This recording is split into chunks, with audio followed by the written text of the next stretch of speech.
I walked into the boardroom and froze. Kelsey was already at the front. Confident. Poised. Presenting my campaign strategy, the one I'd spent weeks building. My charts. My insights. My report. She even used the same opening lines I'd written in my speaker notes. The clients were nodding. The team was clapping. "Good morning, everyone. I'm excited to share our new marketing strategy with you today," she said with that practiced smile. Those were my exact words. The presentation slides glowing behind her were mine too. Every graph, every customer insight, every strategic recommendation came from my research for Henderson Electronics' smartphone launch. I stood in the doorway watching her steal my work in real time. She clicked to the next slide, my customer analysis that I'd built by surveying hundreds of potential buyers. I said nothing. I just quietly took a seat in the back row. Because this wasn't the win she thought it was. My name is Julia, and this is the story of how I reclaimed my voice in a workplace that tried to silence me. My coworker thought she could steal my work and get away with it, but she had no idea what she was really taking. Sometimes karma needs a little help, and sometimes it just needs patience. Stay till the end and see how justice always finds a way. 3 weeks before that moment, everything started with good news. Jones, our boss, called both Kelsey and me into his office on a Monday morning. "We've landed the Henderson Electronics account," he announced. "They want a complete rebrand for their new smartphone line. This could be worth millions." My heart raced. This was career-making stuff. "I'm assigning you both to this project," Jones continued. "Kelsey, you'll be the senior lead. Julia, you'll handle research and early drafts." Kelsey flashed her perfect smile. "This is going to be amazing, Jules. I know you'll do incredible work on the research side." I felt flattered that she called me Jules. We weren't usually that close, but this felt like real partnership. "I'm juggling 2 other accounts," she said generously. "So I'll let you handle the heavy lifting on strategy development. You're so much better at that detailed work anyway." I thought we were partners. I thought she trusted me because she respected my skills. That night, I stayed late working on initial research. When I came back from a coffee run, I caught her hovering near my desk, eyes locked on my screen, smiling. Something felt off, but I brushed it aside. The next day, she brought me coffee and compliments. "You're so organized, Jules." "I seriously don't know how you do it," she said, setting down my favorite vanilla latte. She was warm, supportive, almost sisterly. It felt strange coming from someone who usually kept her distance, but I figured this was teamwork. "I've been looking at your preliminary research," she continued. "It's exactly what we need. You have such a gift for understanding customer psychology." I beamed. Finally, someone was recognizing my strategic thinking. "Just keep doing what you're doing," she said. "Focus on building that foundation. I'll handle the client-facing stuff." Over the next few days, I dove deep into customer behavior analysis. I identified 3 key segments Henderson had been missing. I found gaps in their current marketing that no competitor had noticed. I was so excited about my insights that I decided to share my near-final draft with her. "Hey Kelsey, I've got the strategy document pretty much finished. Want to take a look before I polish it up?" I sent her my comprehensive analysis, 37 pages of research, customer insights, and campaign recommendations. She never replied. That should have been my first real warning sign. The next afternoon, I was grabbing coffee when I heard her whispering on the phone. Her voice was confident and smug. "She's done all the heavy lifting. I'll just clean it up and present it," she said quietly. I froze behind the coffee machine. She was talking about me. "The research is solid, but it needs my strategic touch to really shine. You know how juniors are good at collecting data, but they need guidance on the bigger picture." She didn't realize I was standing right there. My stomach dropped. She wasn't planning to collaborate. She was planning to steal my work and present it as her own strategic vision. I quietly backed out of the break room before she could see me. That night, I opened our shared project folder. My heart sank. My comprehensive strategy document was gone. I searched every subfolder, checked different file names, refreshed the page multiple times. Nothing. 3 weeks of work had vanished. But I knew exactly where it had gone. I felt sick. Betrayed. but also strangely calm, because now I knew who I was really dealing with. I waited a few days, let her think I didn't notice. Then I searched the shared drive more carefully and found what I was looking for. There it was. My strategy document, resaved under a different name. Henderson_campaign_final_kv.doc instead of my original file name. Kelsey's initials. Kelsey's name at the top. Word for word, it was my work. My customer analysis. My strategic recommendations. Everything. She had simply deleted my original file and renamed it as her own creation. I stared at the screen feeling rage and disbelief.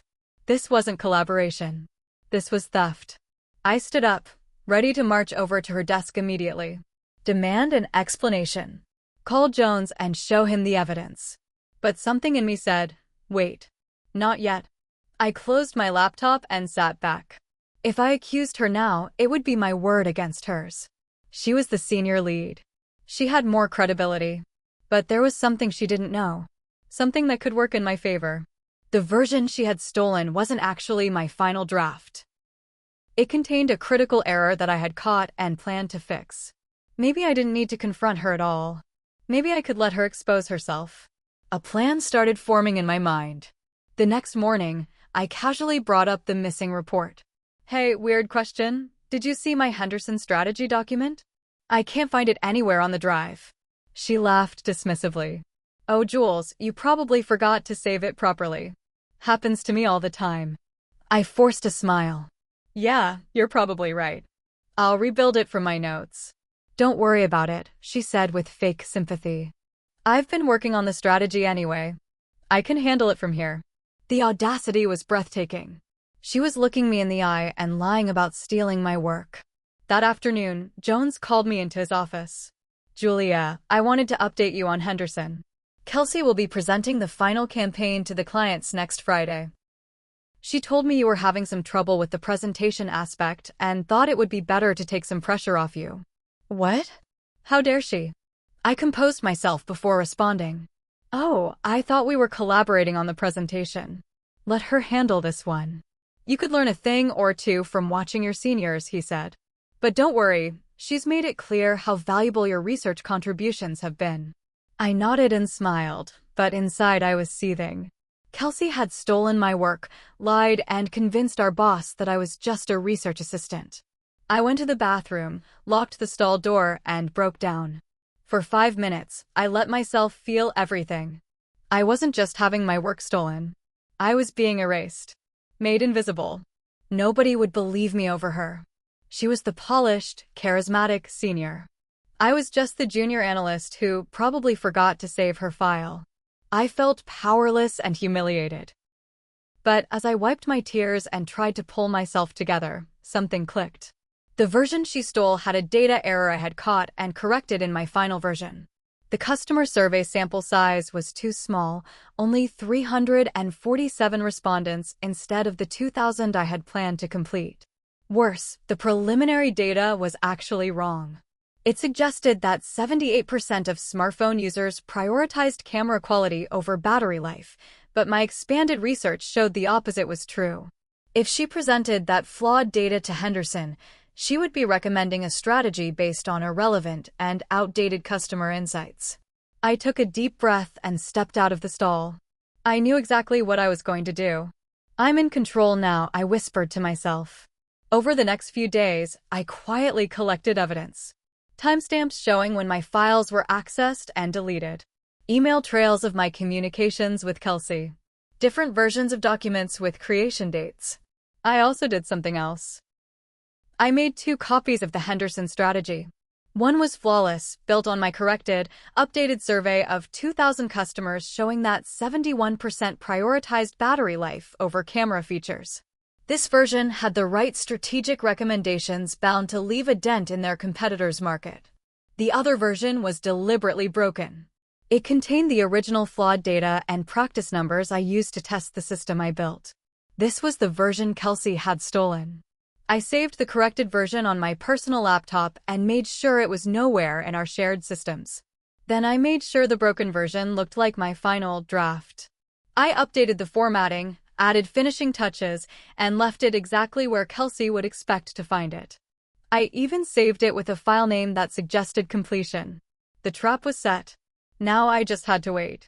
Part of me felt guilty. But she had made her choice when she decided to steal my work. The bait worked perfectly. I watched from across the office as Kelsey opened the file and smirked. She scrolled through it quickly, clearly confident she had secured the winning version. She didn't notice the outdated revenue figures. She didn't catch the faulty survey sample size of 347 respondents. She didn't realize the customer priority data was completely backwards. She was so focused on stealing my work that she didn't bother to understand what she was actually taking. I watched her spend the next few days preparing her presentation, completely oblivious to the fact that she was about to humiliate herself. She even practiced in the conference room, going through slides that would destroy her credibility. I felt a mix of anticipation and justice. She had chosen to steal my work. Now she would face the consequences. The meeting was scheduled for Friday at 2 p.m. I could barely concentrate on anything else. To give her one last chance, I left a sticky note on her desk Thursday morning. Kelsey. Hope the data holds up. Cross-check Q3 figures. The clients always notice. Good luck tomorrow. Jules. She glanced at it, rolled her eyes, crumpled it up, and tossed it in the trash. Thanks for the tip, Jules, she said dismissively. But I've got this handled. She was so confident in her stolen work that she couldn't even consider the possibility of errors. I shrugged and walked away. It's out of my hands now. That afternoon, the meeting invite came through my email. Henderson Electronics campaign presentation, with Kelsey listed as the main presenter. I spent Thursday night reviewing my corrected strategy one more time. The real data was compelling. Henderson could position their phone as the battery life leader and differentiate from iPhone and Samsung.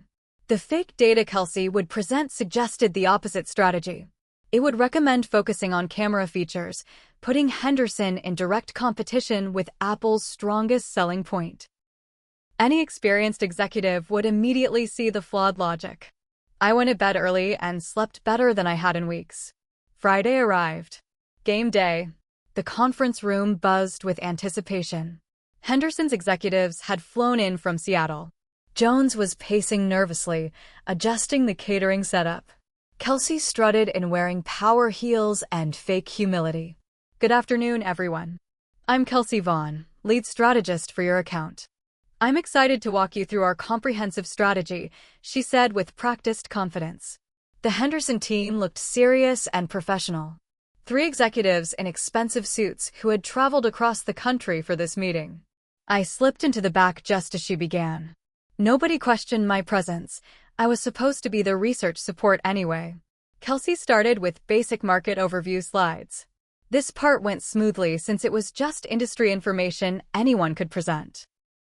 Now let's dive into our customer research, she said, clicking to the survey data slide. This was where everything would start to unravel. She confidently announced, our comprehensive survey shows that 78% of smartphone users prioritize camera quality above all other features. I watched the executives' faces carefully.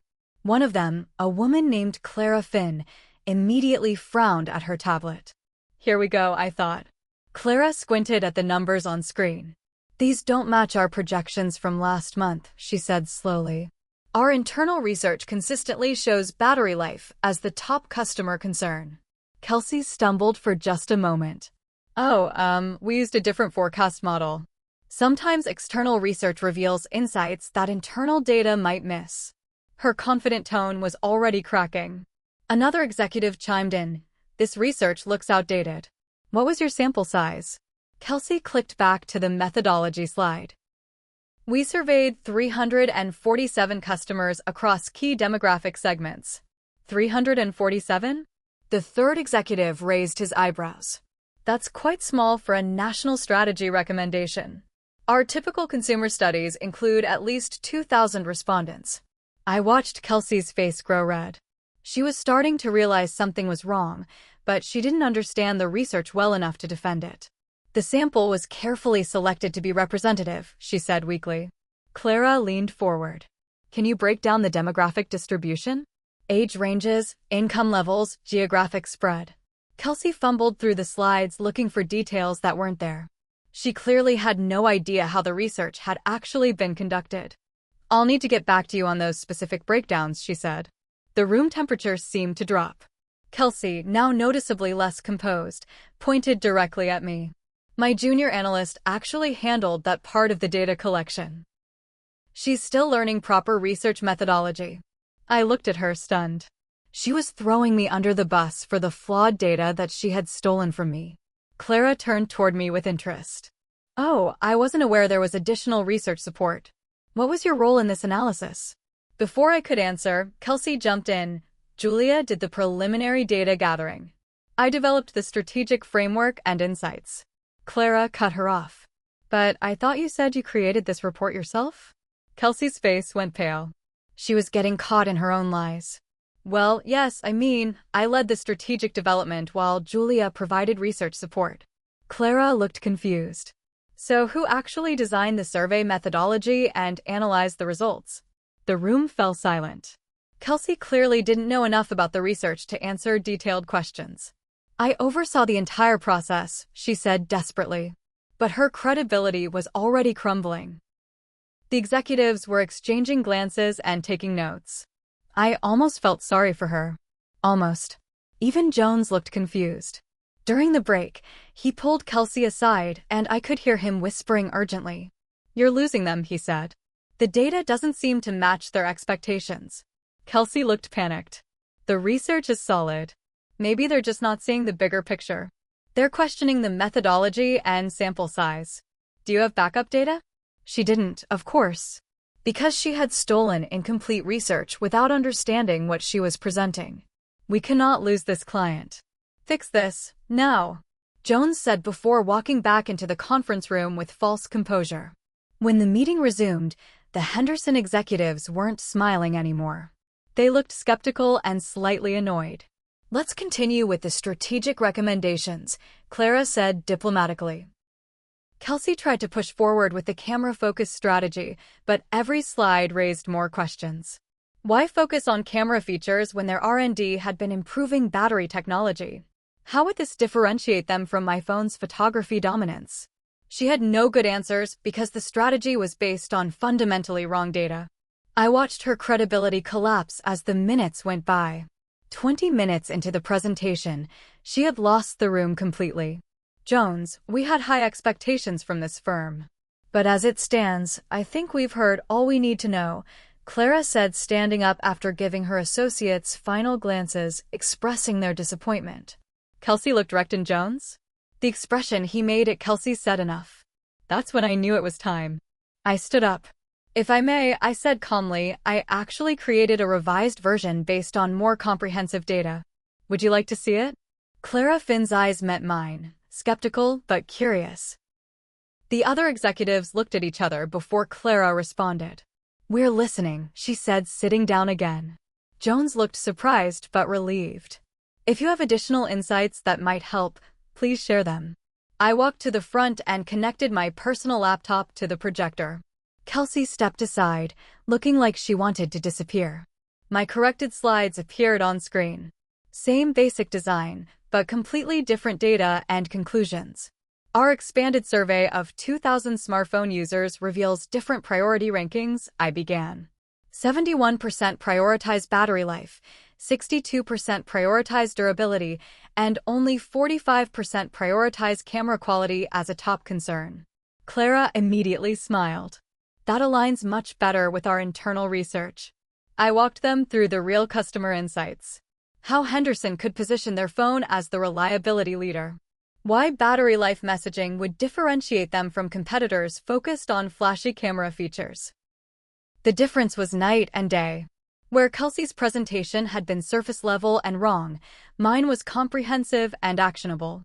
They nodded eagerly as I explained the strategic framework. This felt incredible. I presented the real strategy with confidence I hadn't felt in weeks. Detailed customer segmentation. Messaging that positioned Henderson as the phone for people who needed all-day reliability. Creative concepts that emphasized power through your day instead of capture the moment. The executives listened intently, took notes, and asked thoughtful questions. "This battery life positioning could really set us apart," one executive said. "iPhone and Samsung are racing toward better cameras, but we've been investing in power efficiency." I showed them how the messaging would work across different customer segments. Young professionals who needed phones for long work days. Parents who couldn't afford to have their phones die during emergencies. Travelers who needed reliable devices. "This is much more compelling," Clara said. "The strategic logic is clear and it leverages our actual technological advantages." I continued through implementation timelines, budget recommendations, and success metrics. Every question they asked, I could answer with specifics because I had actually done the research. One executive leaned back and said, "This is exactly what we were hoping for." I glanced at Kelsey. She sat frozen in her chair, watching me present the strategy she thought she had stolen. Her face was completely pale. The room had shifted from her authority to mine. Everyone could see who had actually done the real work. At that moment, I felt vindicated. Then Clara asked the question that ended everything. "So what exactly was Kelsey's role in developing this strategy?" The room fell silent. All eyes turned to Kelsey, who looked like she wanted to crawl under the table. I provided project leadership and coordination," she stammered. But everyone in the room could see the truth. I had done the real work. She had stolen an incomplete version and nearly destroyed the client relationship. It was over. The presentation ended with polite handshakes, but the damage was done. No yelling. No dramatic confrontation. Just quiet disappointment and professional embarrassment. "We'll follow up with Julia for next steps," Clara said pointedly. Not Kelsey. Julia. The executives packed up their materials and filed out. Jones excused them with apologies and promises to clarify our internal process. After they left, the room fell silent. Jones, Kelsey, and I stood looking at each other. Jones's face was hard. "Kelsey, my office." "Now." She followed him out without making eye contact with me. I packed up my laptop slowly, letting the reality sink in. After weeks of being invisible, my work was finally being recognized. But more importantly, Kelsey's theft had been exposed in the most public way possible. I walked back to my desk wondering what would happen next. But deep down, I already knew. That evening, I got an email that made my heart race. "Julia, please see me first thing Monday morning. We need to discuss the Henderson situation. Raina, HR." Apparently, the clients had filed a complaint citing misrepresentation and unprofessional conduct. They were concerned about the agency's quality control and project management. An internal audit was launched within hours. Over the weekend, I received calls from Jones and Raina asking for my version of events. I sent them everything: the file access logs, email trails, timestamps showing when my work was stolen and renamed. The evidence was overwhelming. My original files had been deleted and renamed with Kelsey's initials. The content was identical except for the name at the top. Monday morning came quickly. I arrived early, nervous, but prepared. Raina had printed out my documentation and spread it across her desk like evidence in a trial. "This is very serious," she said. "If these logs are accurate, this represents intellectual property theft and a major violation of our professional standards." I walked her through the timeline. How I had shared my near-final draft with Kelsey for feedback. How my files disappeared overnight. How she presented flawed research because she didn't understand what she had stolen. "The clients specifically requested to work with you going forward," Raina noted. "They were impressed with your research methodology and strategic thinking." The HR investigation moved quickly. They asked both Kelsey and me for written statements about what had happened. Kelsey claimed I had uploaded the wrong version of the strategy and that she had been trying to fix my mistakes before the presentation. But I had evidence she couldn't explain away. The file access logs showing exactly when my work was stolen. Email timestamps proving I had sent her my draft for feedback. Messages where she discussed cleaning up my work for presentation. I sent HR everything. The complete documentation of her theft. The corrected strategy that I had prepared. The flawed data she had actually presented to clients. They didn't respond immediately. They didn't have to. The evidence spoke for itself. By Wednesday, word was spreading around the office that there was a situation with the Henderson account. People whispered about why Julia was suddenly taking all the client calls. I tried to focus on my work, but it was hard to concentrate. Everything felt surreal. A week ago, I had been the invisible research assistant. Now I was at the center of a major professional misconduct investigation. Thursday afternoon, Raina called me back for a final meeting. "We've completed our investigation," she said. "The evidence clearly shows that your work was taken without permission and presented as someone else's creation." My heart was pounding. What happens now? Kelsey's employment has been terminated effective immediately. Friday morning, Kelsey's desk was empty. No announcement. No farewell email. Just empty space where she used to sit. I heard whispers around the office. She got caught fabricating reports. Clients complained about data quality. HR investigation found misconduct. Nobody knew the full details, but everyone could see that something serious had happened. Later that day, Jones called me into his office. He looked tired but relieved. "Julia, first, I owe you an apology. I should have paid closer attention to the project dynamics. Your work on Henderson has been exceptional." I nodded, not trusting myself to speak. "The Henderson team has specifically requested that you lead their account going forward. They were extremely impressed with your strategic thinking and research quality." He paused, looking at a document on his desk. "I'd like to offer you a promotion. Senior Strategic Analyst. 25% salary increase, your own direct reports, and leadership of our technology sector accounts." I felt tears welling up. "Thank you," I managed to say. "You've earned it," he said. "Not just because of this situation, but because of the quality of work you've consistently delivered." But he wasn't done. "Also, Henderson wants you to present the revised campaign strategy at the Q4 Industry Summit. It's a big opportunity, 500 marketing executives from across the tech sector." I could barely believe what I was hearing. The promotion came with everything Jones had promised. An office instead of a cubicle. 2 junior analysts reporting to me. Leadership of major technology accounts. But the real validation came from the Henderson team. They treated me as a strategic partner, not just a vendor. Clara Finn called me directly with questions and included me in their internal strategy discussions. "Your research methodology is the most thorough we've seen from any agency," she told me during one call. The corrected campaign strategy was performing beautifully. Henderson's new phone launched with all-day power, messaging that clearly differentiated them from camera-focused competitors. Pre-orders exceeded expectations by 35% in the first month. 2 months later, the campaign won 3 industry awards.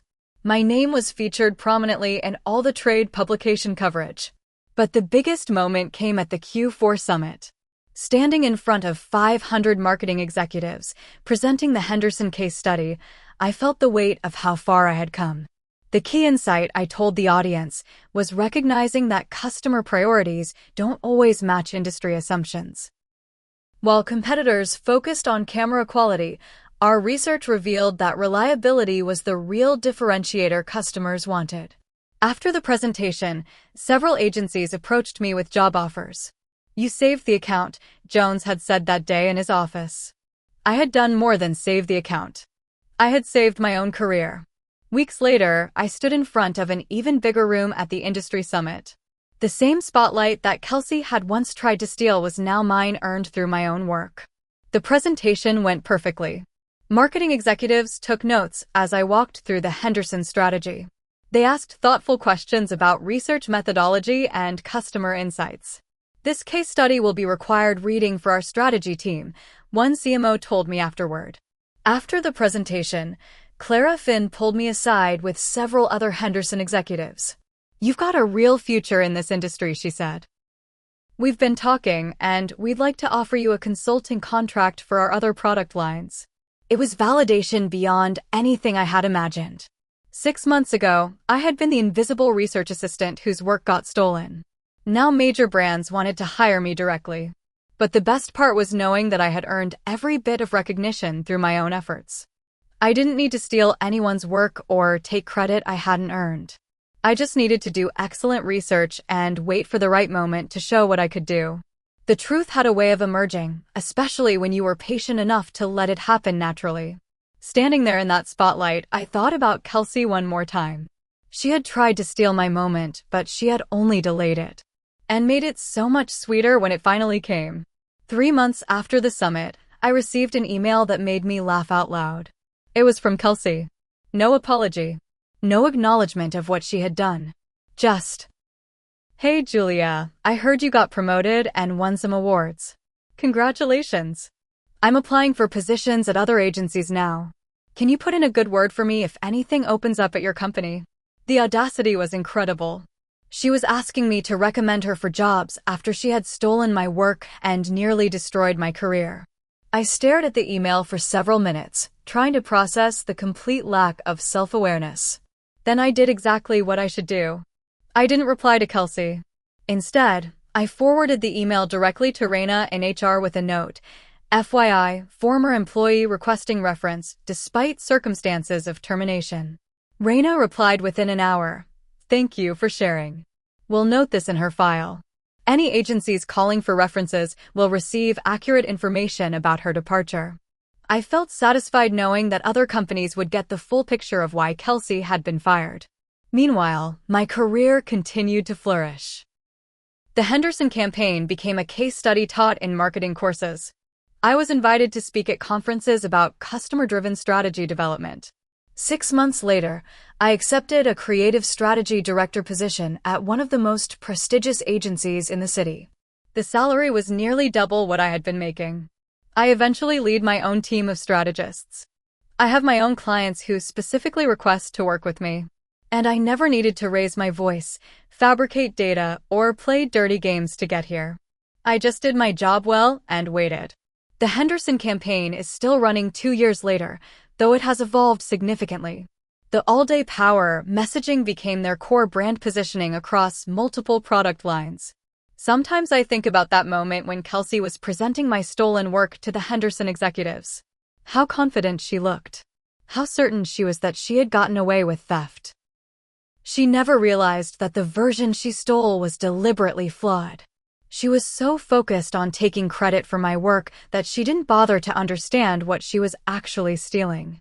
If she had simply been honest about our collaboration, if she had given me proper credit for my contributions, we both could have succeeded. The campaign would have been stronger with correct data from the beginning. Instead, her greed and dishonesty destroyed her career while launching mine to heights I never thought possible. Because the truth is simple. Some people will hang themselves if you just hand them the rope. I didn't need revenge. I got something better. I got justice. So that's my story. What would you have done? Craving more secrets, lies, and betrayal? This is just the beginning. Hit subscribe. You won't believe what comes next.